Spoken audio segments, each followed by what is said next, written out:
Alrighty, welcome back to the Talos Principle. I'm ParadogsGamer. We've completed all the level A. The regular ones at least. We don't have the star or the closed one yet. But come back for that. So let's open up door number A.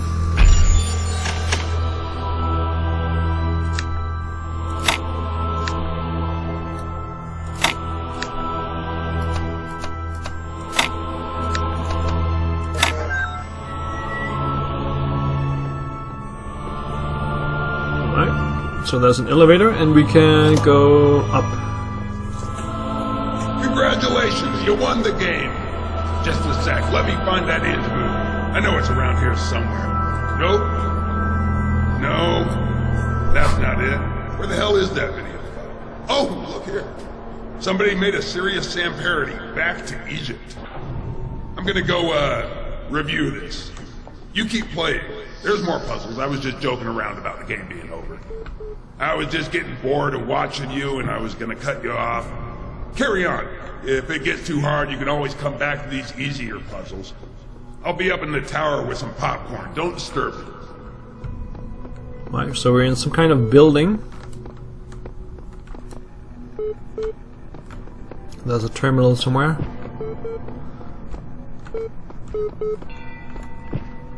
There it is.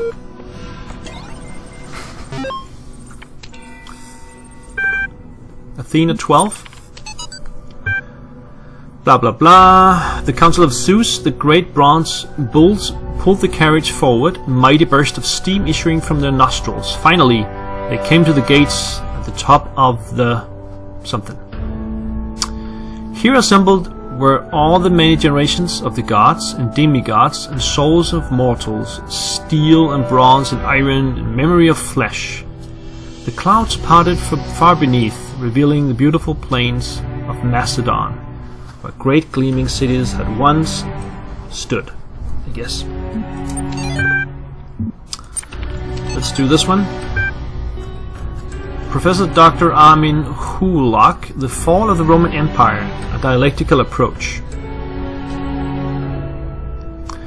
But interesting as such perspectives of the decline and ultimate dissolution of the Roman Empire may be, they ultimately put too much emphasis on individual catastrophic events.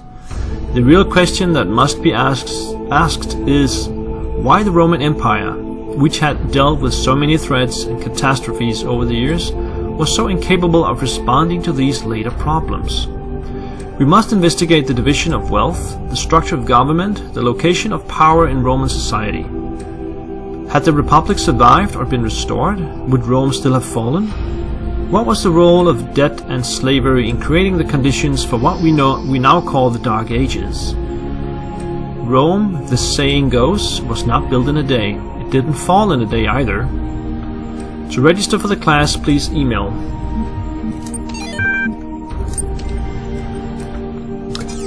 Alright, let's get out of here and see what we got. Alright.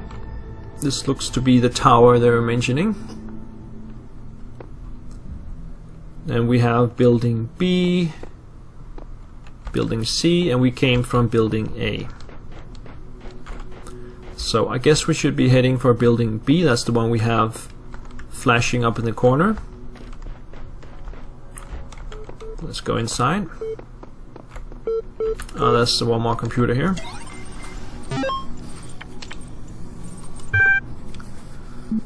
Let's check this out. The great irony of the Oxyrhynchus papyri is that such a vital source of information about the ancient world exists only because of a garbage dump. While the Library of Alexandria burned at the hands of fanatics and conquerors, depriving us of unimaginable insights into history, philosophy and art, the papers carelessly thrown away by the citizens of Oxyrhynchus survive to the modern day.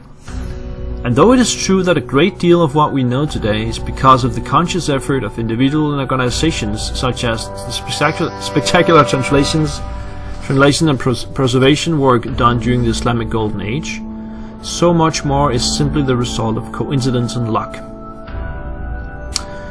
We've lost a text that the ancients considered to be absolutely essential, while utterly trivial, even plagiarized work has survived unharmed. So, if we want our descendants to remember more than glittering emo vampires and auto-tuned teen pop stars, we have to invest in something. That's a good point. Book of Osiris. The Book of the Scribe of Osiris, sometimes also referred to as the Book of the Journey to Aru, is the ancient Egyptian text discovered in the excavation of Oxyrhynchus. It has caused a certain degree of controversy among Egyptologists, as some argue that it is a classic funerary text, such as the Book of Coming Forth by Day, while others believe it is to be a poetic work not intended to be understood literally. The book tells the story of a dying man who asks the scribe about the afterlife. The scribe, servant of Osiris, describes how the man's Ka, life force, will become separated from his Ba, the personality, and how he will have to reunite the two and become an Ak, living intellect, passing a series of trials in the Duat underworld in order to reach the paradise of Aru. Unlike similar texts, the Book of the Scribe of Osiris focuses less on giving advice. A recent study, Carnahan Hassan, suggests the text may have been intended as philosophical commentary on the world of the living through the allegory of the Duat. It remains unclear whether this was the intent of the original pre-Alexandrian author or a result of the later translation into Greek. The earlier manuscript, which is considered to be more authentic, is too fragmentary to provide answers. Through perhaps further excavation may... blah blah blah.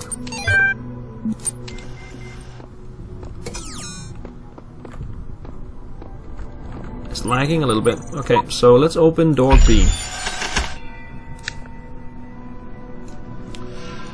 Put that there.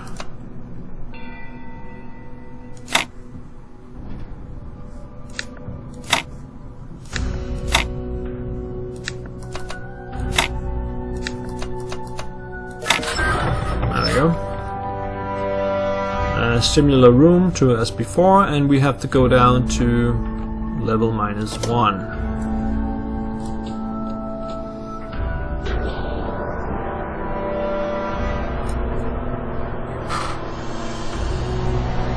See what we can find down here.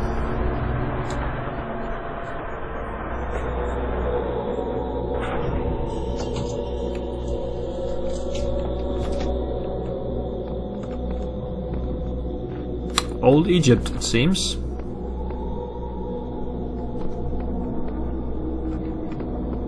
Did we not have a...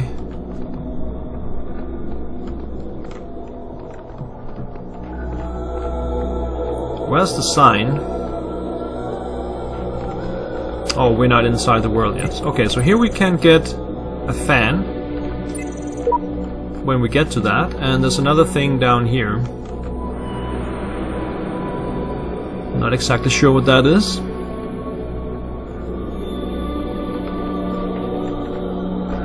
Anyway, we should head into world number 1, see what we have. 5 sigils and 1 star.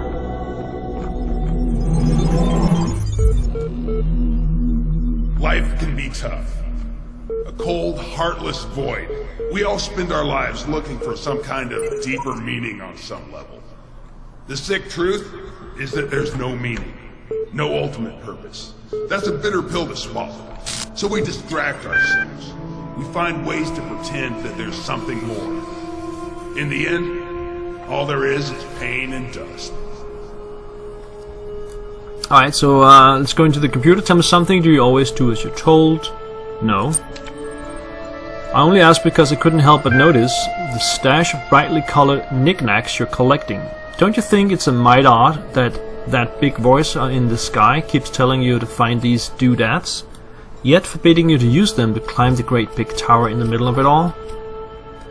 You're testing me. I'll climb it when I'm good and ready. Okay, no need to get huffy. You'd be amazed how many just do as they're told without stopping to think for themselves. But maybe you're different. Then again, maybe you're exactly the same. Maybe everyone climbs the tower, and the only way to win is to stay down here with the mortals. You really think so? Nope. In fact, I'm all in favor of you poking around up there, if only to see what you find. Must be something juicy, if it's forbidden by the Highness. Then again, maybe not. I'll be off then. Just wanted to drop in and run a little interference. Whatever you do, do take care. You have bigger problems than the voice in the clouds. I will.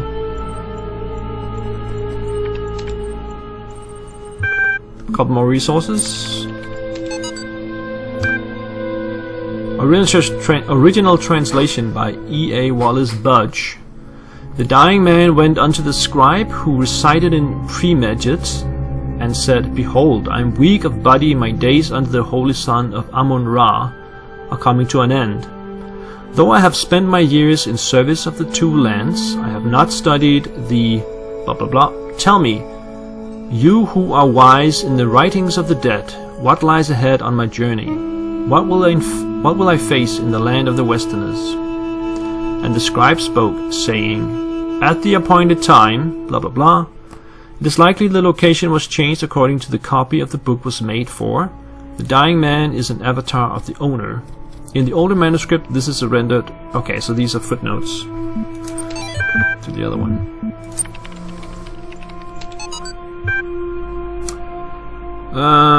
24 million views for this video file. And we got some lyrics for that. Alright. Let's try this one. Immortality. Disgruntlmeisters Blockstasy, episode 205. What? I don't know about everybody else, but I'm afraid of dying. I don't see any reason to believe there's an afterlife. I'm an organism like any other.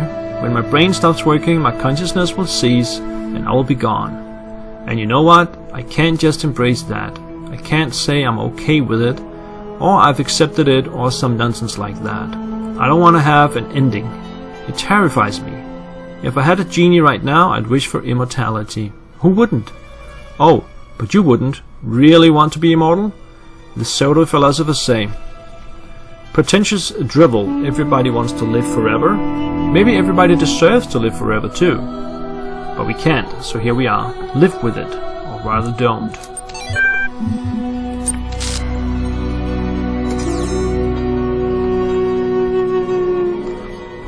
Alright, so now we are in the ancient Egypt.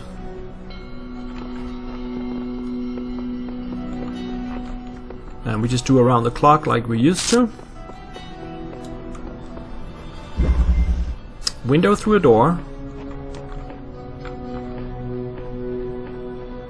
We got the sigil up there. Got a red laser. We got a connector, and inside here we have another connector.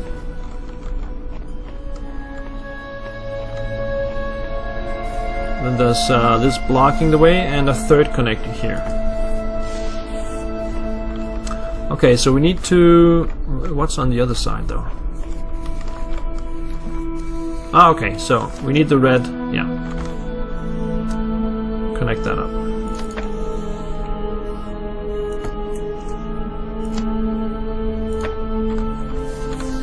We need to open the door first.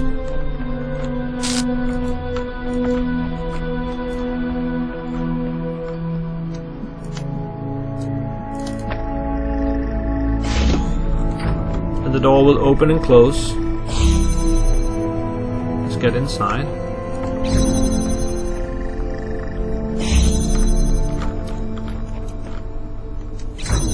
Alright, let's hit this through the window. That should keep the door open.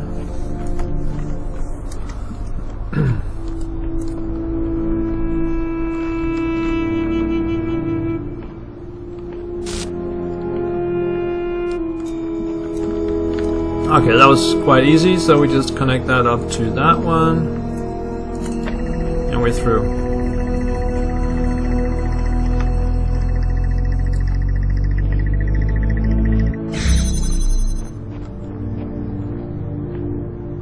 Climb the ladder, take the sigil.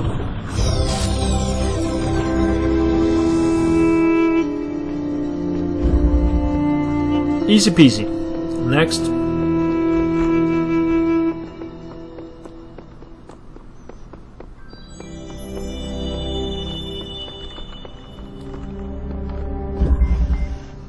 Third wheel.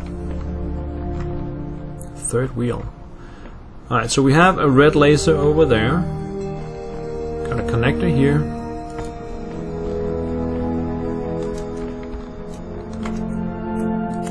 Use that to open the door there. What's back here? Oh, we have another connector here. And then we need to open... Okay, they cannot cross, so...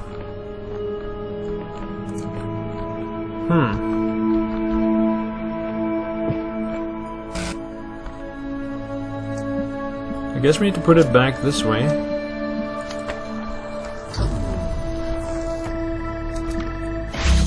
And then see if we can actually get them to be like this.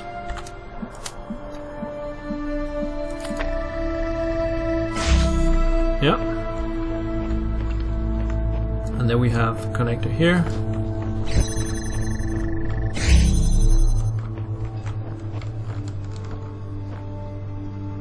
Put that on there, and there we go.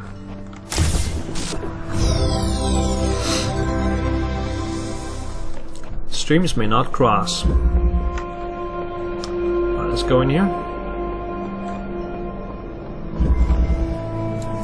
Road of Death. That sounds awful. Alright, we got the sigil in there.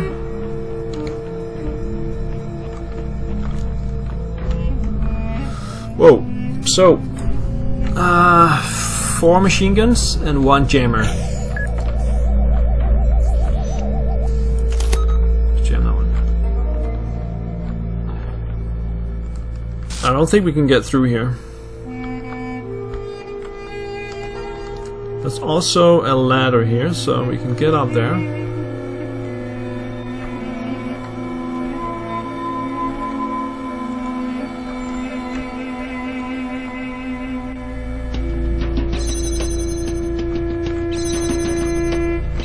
Alright, so that's how we get in there. So we need to get the box through.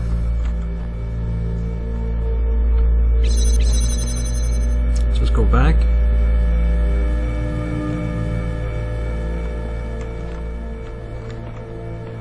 Pick it up.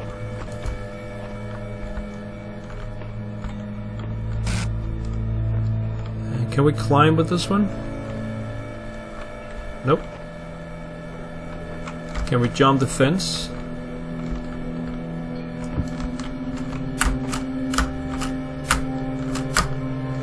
Nope.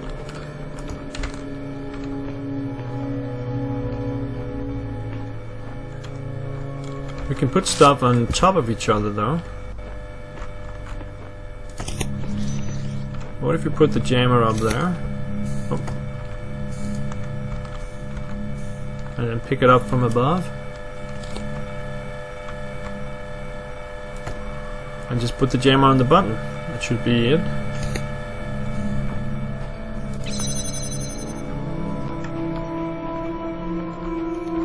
Alright, that was it. Got the sigil. Let's get out of here. Whoa! Yourself!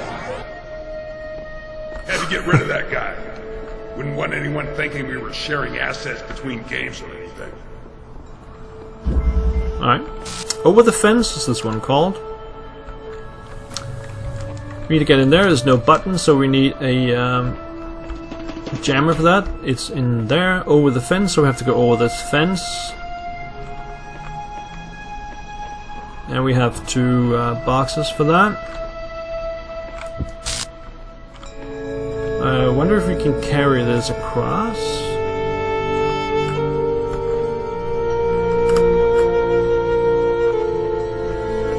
Yeah. Just put that there then. And grab the jammer.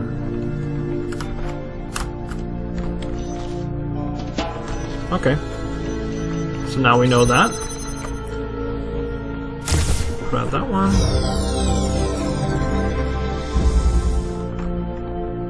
We got enough to get the fan. You can see in the top left corner. That is now blinking. But let's finish this episode. Still have to find the star as well. Let's get in here. Something about a star. Oh yeah, there it is. We need a red laser to open it. And a blue laser to open that door down there. We got the blue laser here.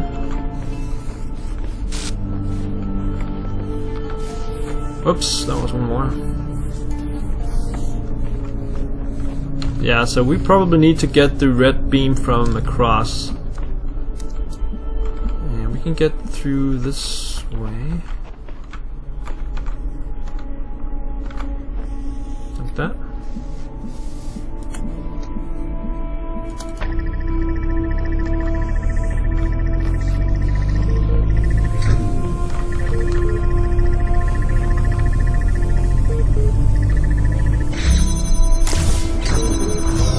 Gotta be quick here.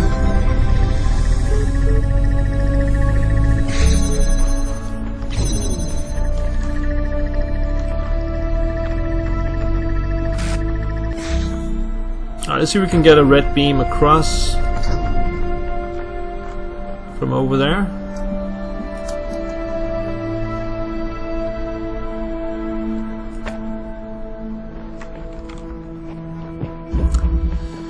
Done that a couple of times, so I guess that's the same thing here.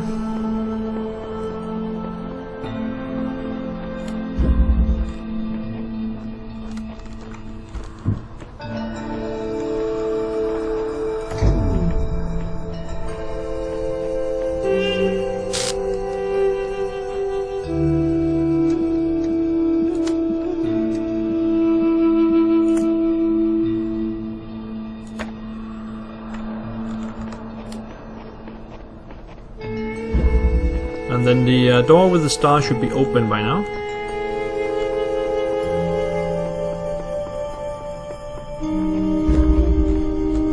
There it is.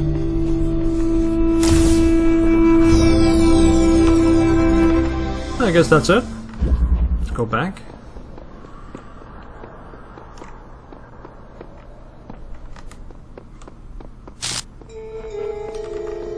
Check the sign. Yeah, we got everything in here. So that was a B1. Pretty easy though.